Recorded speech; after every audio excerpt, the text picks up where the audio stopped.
Hello everyone, we are pleased to welcome you again to 30 Minutes With, a series of interviews with leading African scholars, artists, entrepreneurs and policymakers on current African issues. You can register to our YouTube channel to receive all the new videos as we upload them. Our discussion today is on a very topical issue. It is on feminism, especially days after the murder of Berta Cáceres, a leading feminist activist.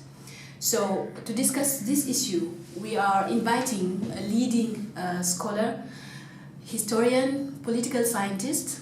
She has over 20 years of experience teaching in UK universities. She has worked as the editor-in-chief of Pambazuka News, and she has published extensively on African history and African political thought. Amongst her writings is The Political and Social Thought of Kwame Nkrumah, published in 2011 at Palgrave Macmillan, and also Speaking Truth to Power, a selection of Pan-African postcards, published by Pambazuka News and edited with Adebayo Olukoshi. So I'm pleased to welcome Dr. Ama Biney. Welcome, Ama. Thank you, Rama. We are pleased to have you here today to discuss feminism and current feminist struggles, especially in Africa. So, the first question, what does it mean to be a feminist today? For me, feminism is the struggle to attain the economic, social, political rights for women. It is a struggle for the equality of the sexes. However, we have to bear in mind that there is not one uniform feminism. We can speak of feminisms in the plural. If we look into the history of Western feminism, there are different schools of feminism, such as liberal feminism, socialist feminism, radical feminism, queer feminism, and so forth.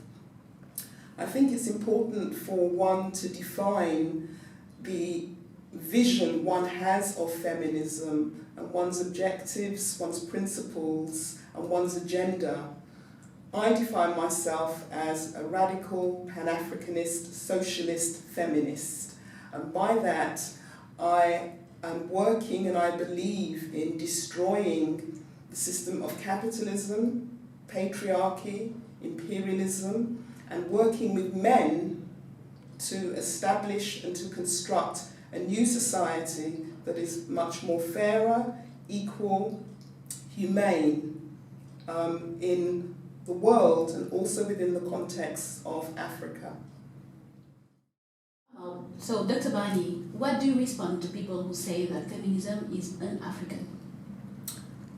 I see the charge, the indictment that feminism is un-African is a way to suppress, to contain the agency, the right of a woman or women to act in a way that they see necessary to change their community or to change their lives. I see it as a way to silence women, and I do not believe that feminism is un-African.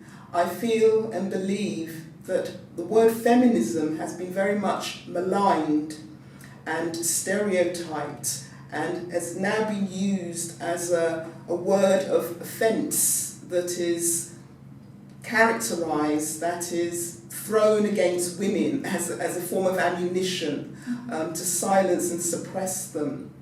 But there have been struggles by women within the continent of Africa and globally for change to do with their rights as women and as human beings.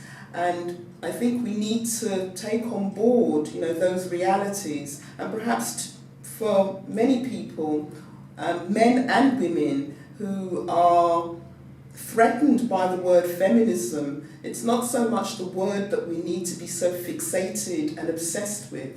It's rather the message and the ideas behind the word. We can find another word if people are uncomfortable with feminism, but it is about the struggle for the equality of the sexes, both for men and for women. Thank you. What do you then tell to people who don't reclaim themselves as feminists because they don't like labels? even if what they are doing every day is about maybe having this balance of power and so on between sexes. So do we need to re-enchant feminism, or do we just need to stop putting labels? I think to a certain extent we are exhausting our energies in being obsessed with labels, i.e. feminism, and we need to deal with the issues.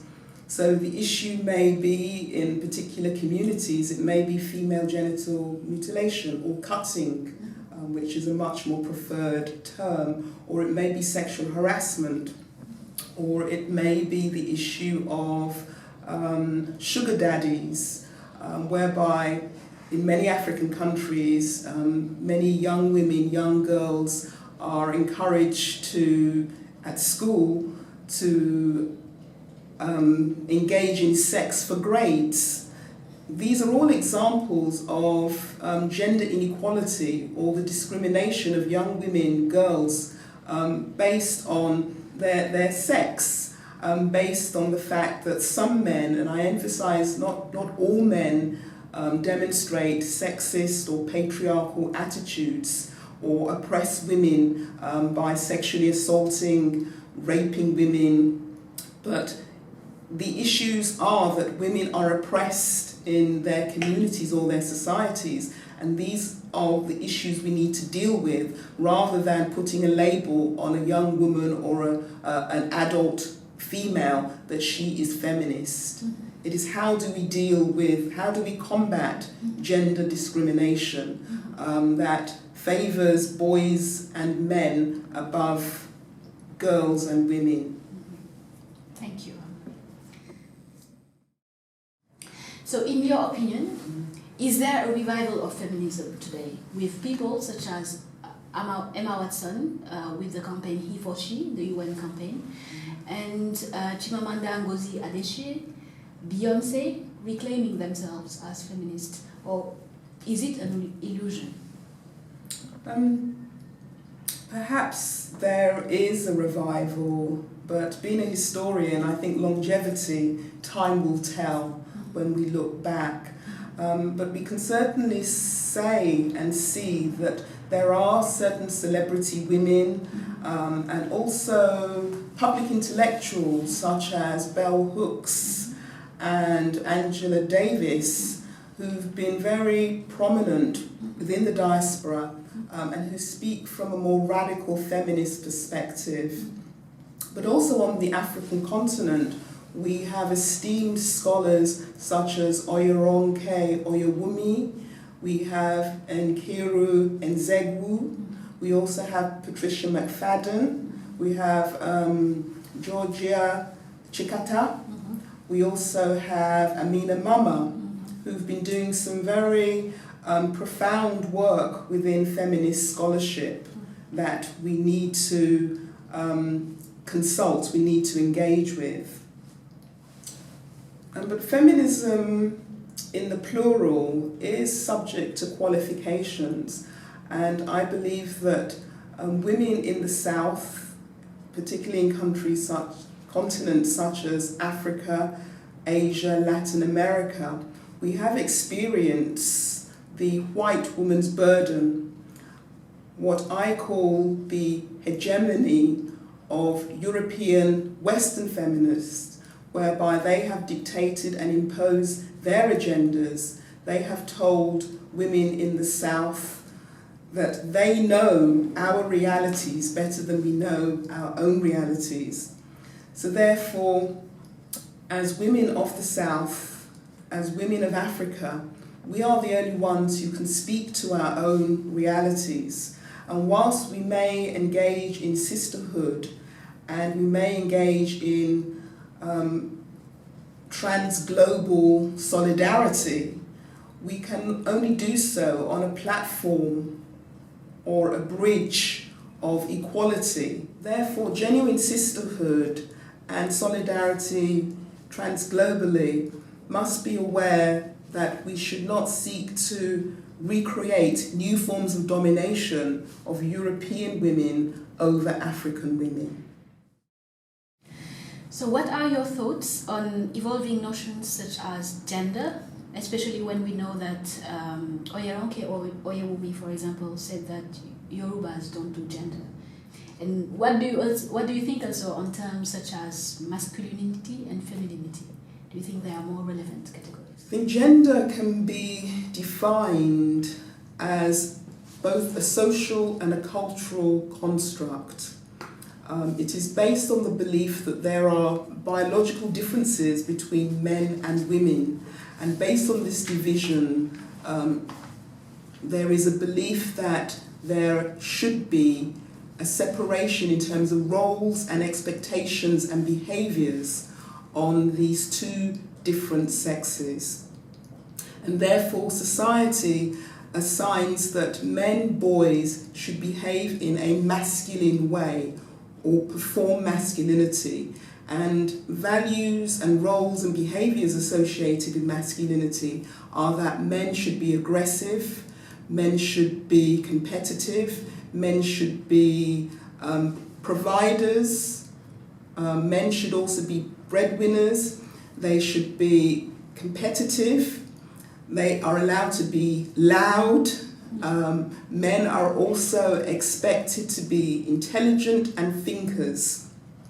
These are the values, these are the traits that are associated with masculinity. And some of these traits are not lauded, are not commended in women.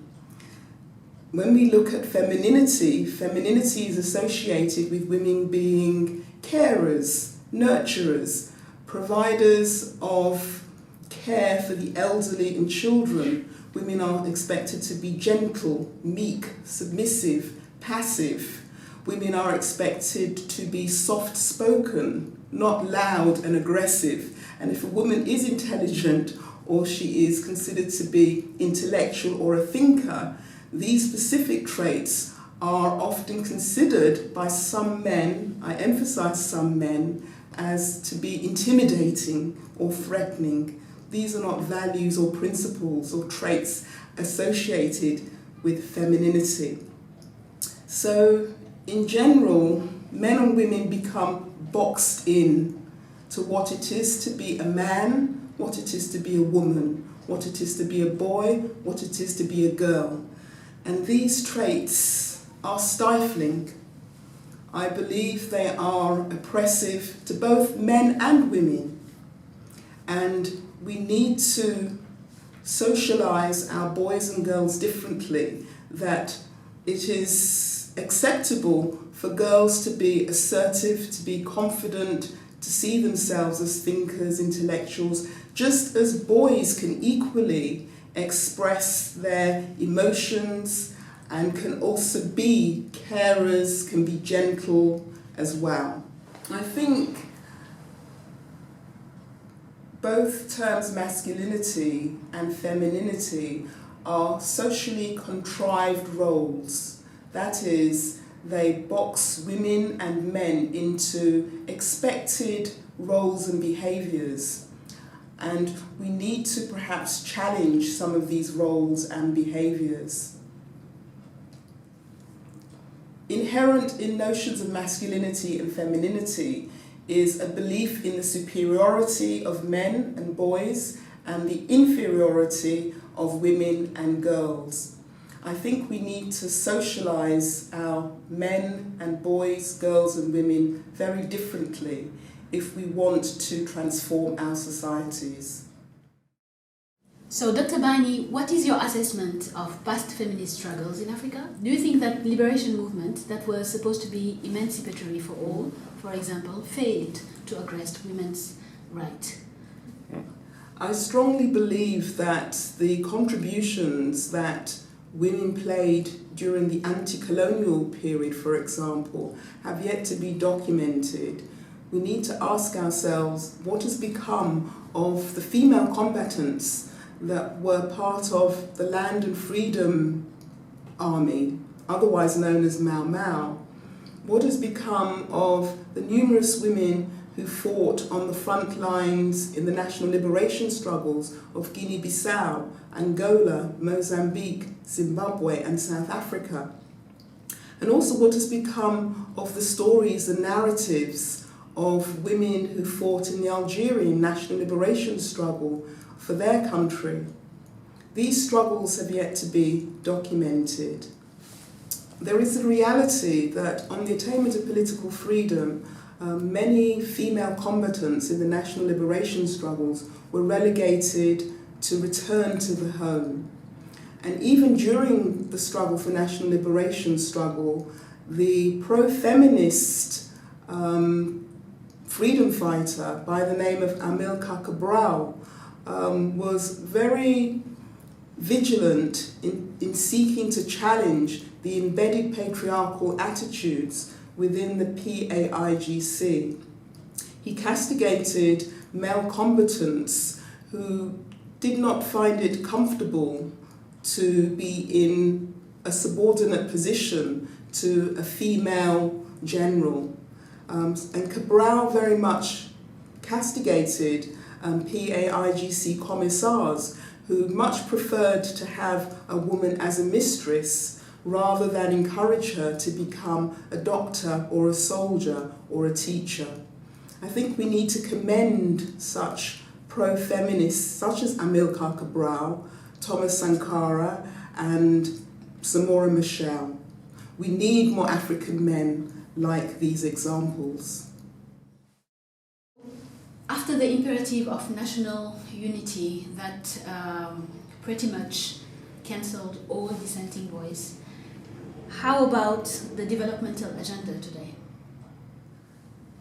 I think it's taken a long time for the development sector to mainstream gender, to include African women in the agenda of development.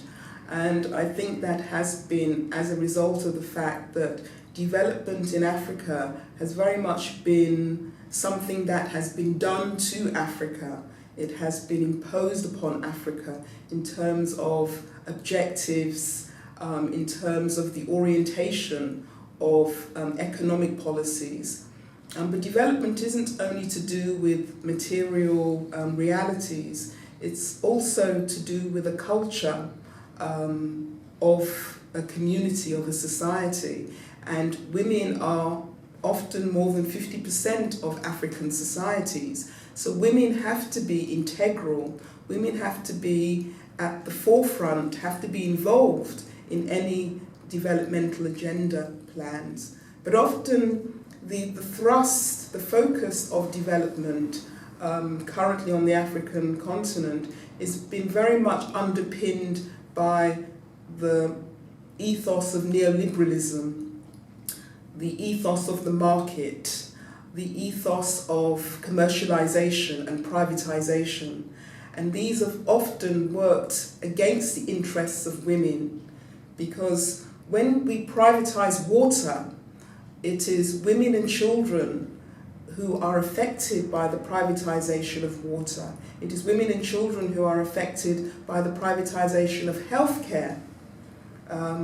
Primary healthcare needs of women and children are often undermined in neoliberal policies that the state implements. And often the concept of the state in Africa is often a concept that appears to be gender neutral, but it's often a concept which is very male-centric, in that men are often the guardians of the state and are in charge of the direction of the state.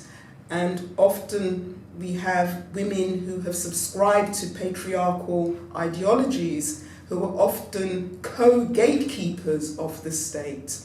So the whole notion of development and the state and of governance and the terminology of development itself needs to be radically interrogated and to critically look at what is the agenda, whose interests are being implemented in these various developmental programs. You just mentioned culture, Dr. Biney. So what do you respond to those people who think that African cultures in general, I know it is a very globalizing term, but African cultures are a hindrance to women's full emancipation? I think we need to understand that culture, again, is not homogeneous. There is not one uniform culture. There are cultures in the plural that exist on a very diverse African continent made up of 54 nation states. And cultures evolve. Culture is not something that is static, it's a fossil. Culture comprises the values, the customs, the traditions, the beliefs, the thoughts, the practices of a community. And they are not static. So therefore, culture is not something that remains frozen in time. And it is for people to adapt, to modify culture, to modernize culture as they seem fit. But often culture is used somehow as a container, somehow as a weapon to often contain women, to suppress women by saying that is not in our culture, to dress a particular way or to defy dictates of men. I believe that within our cultural traditions in Africa, not everything in our culture is positive.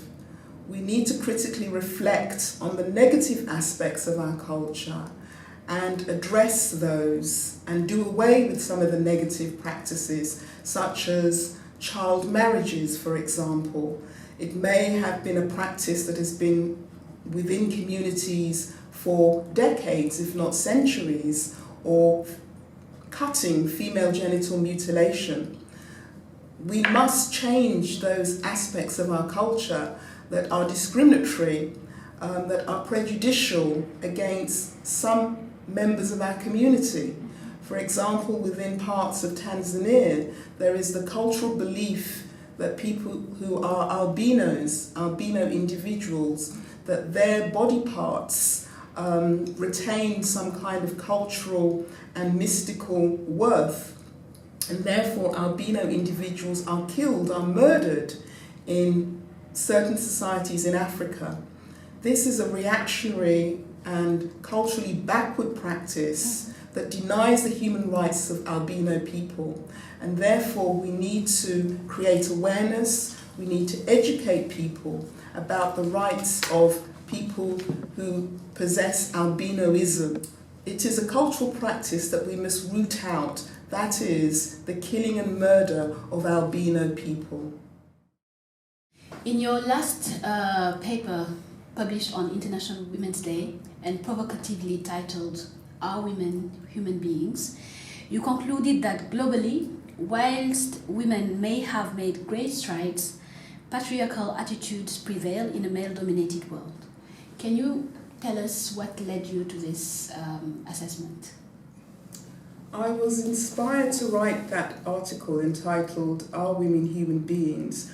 After reading a very short blog which said that the Saudi Academy of Public Education and Consultation had postponed a lecture with the same title, Are Women Human Beings?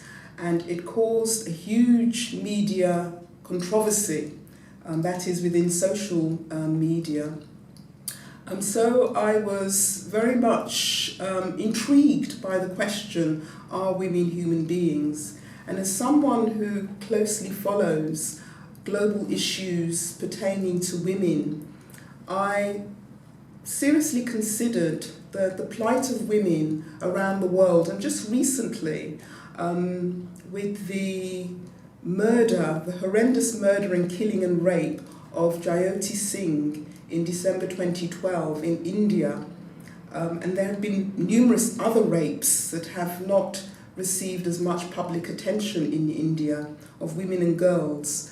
There's also been the case of, in the UK, of the everyday sexism projects initiated by Laura Bates, and the fact that within the UK there is a huge gender pay gap between men and women, as well as rising domestic violence.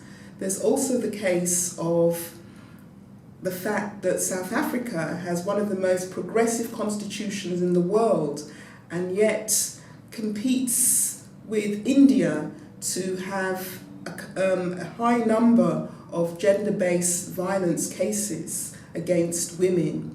And there is also the case recently in 2014 that the Egyptian government finally criminalized sexual harassment against Egyptian women. Now, all these examples within the last 5-6 years lead me to believe and reinforce the objective reality that sexual discrimination and sexual inequality against women remains prevalent within our world. So there are a lot of misunderstanding or misinterpretation when we talk about feminism. When people think that men are not concerned by the debate. But in your last paper, you rightly argued that for things to change, there is a need to destroy phallocratic dispensations and also to humanize men. Can you tell us more about that? I believe that transformation is not only about the material or the objective world, it is also about the transformation of the inner world, the individual. We need a transformation of minds and hearts. We need to socialize our boys and girls differently. I recall a scene of some years ago when I was walking in the streets of London near my house, and I saw an African man standing on the street, and he held in his arms in front of him a young girl around the age of 8 or 10.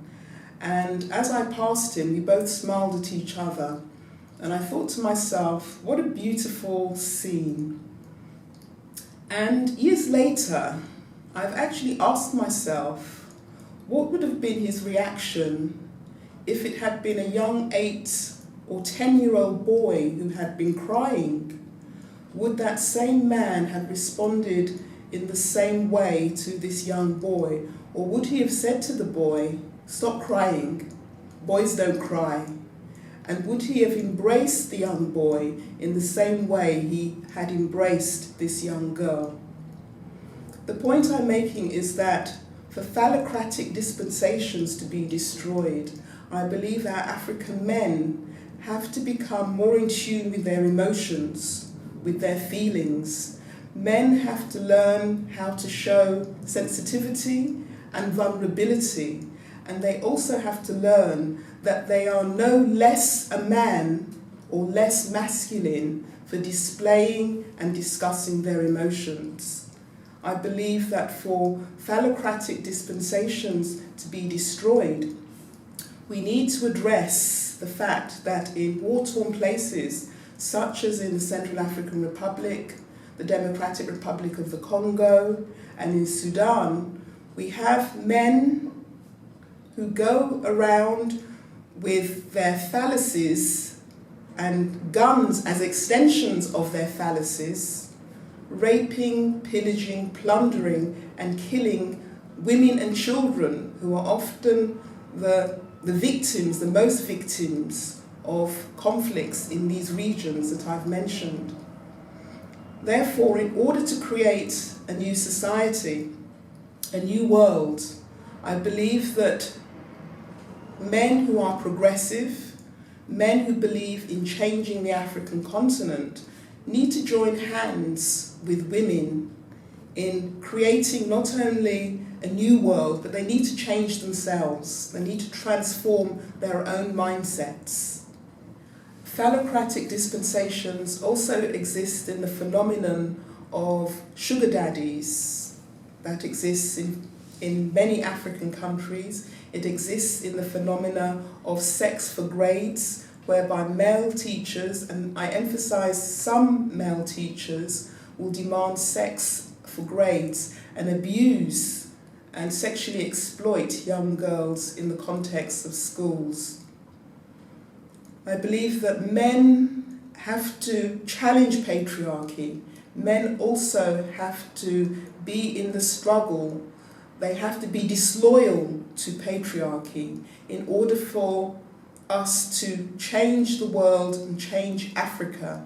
men have to become involved in this struggle. And it is a struggle to humanize both men and women and unleash the potential of both men and women. So, Dr. Biney, what are the most urgent feminist struggles today, and what would a basic agenda for action look like? I think it is for men and women struggling jointly to end the oppression of women, to change their societies. It is for them to define their specific and particular problems and issues and adopt solutions and agendas that reflect their realities. So I do not believe there is one uniform agenda or there is one uniform challenge or challenges. I believe some of these challenges and problems certainly intersect and are global, but in regards to the solutions and the agendas, it's for people within their specific communities, localities, to define what those problems and issues are. And often because we live in a global world, we must seek solidarity with other struggles happening elsewhere on the globe, whether that may be in Latin America, whether that may be in Asia or in the developed world. Thank you, Ama. So is there anything else you would like to add? International Women's Day on the 8th of March every year is a very important day for us to take stock of the achievements and contributions of women globally, and in the context of Africa, what African women have done and continue to do. However, I believe that we should consider and commemorate the achievements and struggles and issues of African women, not just on this one day of March the 8th, but it should be integral, it should be embedded in our practices, in our policies, in our curriculum, in our thoughts, in our everyday lives, 364 days of the year. Thank you very much, Ama, for this very inspiring and insightful conversation. I learned a lot, and I am sure our viewers also. And we'd like to invite you in 2 weeks again for new interviews of 30 Minutes With. Thank you.